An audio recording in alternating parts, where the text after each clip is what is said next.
What's going on, everyone? This is Luke from South Beach Sports. Welcome back to another video, and in today's video I'm going to break down DeVante Parker's week 4 performance against the Indianapolis Colts, because Parker was one of the few bright spots from that putrid Dolphins offense. I'm going to talk about Parker, break down all 4 of his catches, and talk a little bit more about the Dolphins offense, which needs improvement like right now if the Dolphins want to turn their season around. Like always, make sure to like, subscribe, and turn on post notifications so you do not miss any of my videos. Also, go ahead and comment down below your thoughts on DeVante Parker's performance in week 4 and your thoughts on the Dolphins offense as a whole. DeVante Parker did not record a reception until the very end of the third quarter, and in his first reception, the Dolphins run a set with 2 running backs, and DeVante Parker isolated on the left side of the field. He runs a simple hitch route, and Jacoby Brissett hits him with a nice pass for the first down. And I'm really surprised the Dolphins did not test the Colts secondary earlier in the game, just because that is a weakness of theirs. The cornerback duo of Rock Ya-Sin and Xavier Rhodes is pretty exploitable in my opinion, and judging by some of the fourth quarter performances of DeVante Parker and Mike Gesicki, the Dolphins could have done a lot more damage to that Colts secondary earlier in the game, and some of that is contributed to the conservative play calling of, I don't even know, we don't even know who's calling plays for the Miami Dolphins. It could be George Godsey. I think it's George Godsey. Could be Fry. Could be Eric Studsville. It's a mystery right now. But anyways, back to the Colts game. Some of the blame has to go to the Dolphins offensive coordinators for not drawing up a more aggressive game plan to start off the game, and of course some of this blame has to has to be forwarded to Jacoby Brissett, who was not aggressive at all. There were multiple plays where he had players open down the field. There was one play where he had Jalen Waddle open down the field, like wide open, like there was no one within 10 yards of Waddle, and Brissett just decided to hit, I think, Myles Gaskins in the flat on the check down route. So Jacoby Brissett has to be way more aggressive if the Dolphins offense is going to succeed. Here we see DeVante Parker's second catch of the game, and it's really a shame the Dolphins don't use DeVante Parker more in these 1v1 go up and get it situations, because DeVante Parker is one of the best jump ball receivers in the NFL. So it is a 20-3 ball game. The Dolphins are driving, and DeVante Parker is isolated on the left side of the field yet again, and Jacoby Brissett hits DeVante Parker with a back shoulder throw. The ball placement on this throw isn't the greatest, but Parker does a great job of adjusting his body and coming down with the catch despite the flag.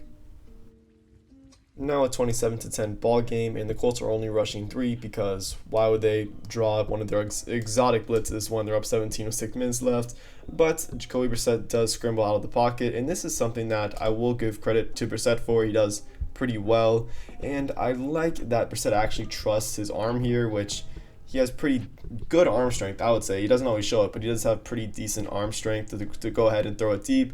And he throws it to DeVante Parker, who comes down with it. Like I said earlier, DeVante Parker is one of the best jump ball receivers in the NFL, and it is really a shame that the Dolphins did not test the Colts secondary more. On this last reception by DeVante Parker for a Dolphins touchdown, I am going to be a little critical of Jacoby Brissett, because it appears that Brissett was looking at Parker earlier in this play when it would have been an easier throw, but for whatever reason he did not throw the ball. You guys see right here that Brissett is looking at the middle of the field at Parker, it appears, and for whatever reason Brissett doesn't throw the ball. He waits another second until starting his windup, and at this point it is a little more crowded in that end zone, and even though it is a touchdown, Brissett should have thrown the ball a little bit earlier.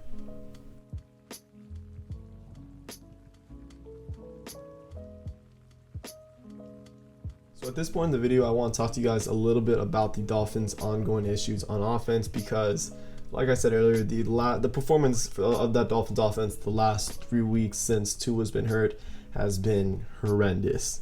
It's been really bad, and I expected a drop off from Tua Tagovailoa to Jacoby Brissett, but at the same time, the drop off has not only come from Brissett's performance, which I'll talk about a little bit, but also the play calling. The play calling has been horrendously conservative.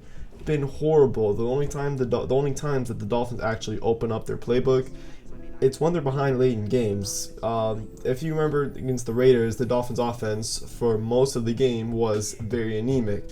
It wasn't until the fourth quarter when there was more urgency to open it up and more urgency to score as time was running out that the Dolphins actually opened up their playbook. They started running vertical routes to Will Fuller, Jalen Waddle.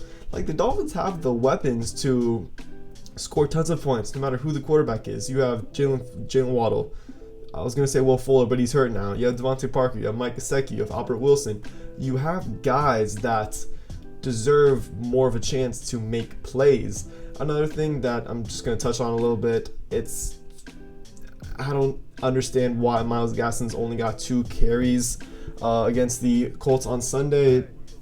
I like Malcolm Brown as a short yardage back, but Gaskin is by far the most talented running back in that room, so they really need to get him on the field more than Malcolm Brown, who I think got like 67% of the carries. But going back to the play calling, it needs to be more aggressive. Off rip, the Dolphins need to score more points earlier in the game, especially you're facing what's basically a must-win matchup against the reigning Super Bowl champions in the Tampa Bay Buccaneers. You need to find a way to score more points earlier because you cannot fall behind against Tom Brady, Mike Evans, Chris Godwin in that incredible Buccaneers defense. Also, I'm going to talk a little bit about Jacoby Brissett's performances so far because I expected Brissett to be more of a game manager and to not necessarily take the amount of shots that I would expect Tua Tagovailoa to take, but Brissett has been bad. He's been really, really bad. Even when the Dolphins do draw up shots and draw up deep plays, the rare amount of times that they do, Brissett just doesn't throw it. I don't know if he doesn't trust his receivers, or if he doesn't trust his arm, or if he just doesn't see them, but he doesn't throw it. He always goes back to those 5-yard flat check down routes, and it's maddening. It puts your offense in really bad positions when you're in 3rd and 7, 3rd and 8, and given the bad offensive line the Dolphins have, the unquestionably bad offensive line that they have, putting yourself in a 3rd and long situation constantly is a setup for failure more often than not. So I'm not expecting Jacoby Brissett to all of a sudden put everything together and turn into this ultra aggressive quarterback, but he does need to take more shots. He needs to take more shots. He needs to trust his wideouts in Jalen Waddle, DeVante Parker, Mike Gesicki. Jalen Waddle had 3 catches in the first quarter of that Colts game. He did not have a catch the rest of the way through. So Jalen Waddle needs to be more of a primary factor throughout the games, not just early in the first quarter. The Dolphins need to test whoever secondary they're playing deep a lot more. They need to throw it to DeVante Parker and Mike Gesicki on those seam routes and on those outside go routes because the Buccaneers are a very good team. No doubt about it, they're a very, very good team. But their weakness is their secondary. Their secondary is exploitable, as we saw from Mac Jones last weekend. So if the Dolphins want to have any chance of winning next Sunday, or this Sunday, they're going to have to test that secondary. Anyways, guys, thank you so much for watching this video. Like I always say, make sure to like, subscribe, and comment down below your thoughts on DeVante Parker's performance and the performance of that Dolphins offense as a whole. With that being said, I will catch you later. Peace.